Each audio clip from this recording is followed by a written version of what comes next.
Sino-sino nga ba ang may access sa inyong credit report o ang impormasyon ng inyong mga kautangan? Tuturuan kita kapatid.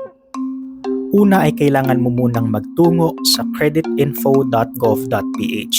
Ito ang website ng Credit Information Corporation o CIC. Ang CIC ay isang ahensya ng gobyerno sa ilalim ng Republic Act No. 9510 at ito ay may kapangyarihang mag-consolidate ng credit data at magbigay access sa inyong credit history at financial conditions.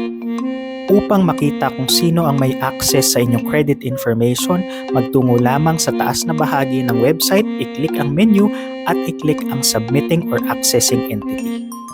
At sa ilalim ng Submitting or Accessing Entity ay i-click ang List of Accessing Entities. Mapupunta kayo sa page na ito kung saan nakalagay ang listahan ng accessing entities na karaniwan ay mga bangko at financial institutions.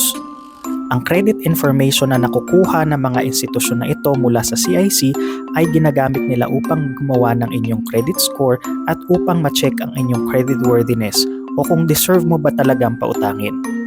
Follow for more money tips and stay smart and safe out there.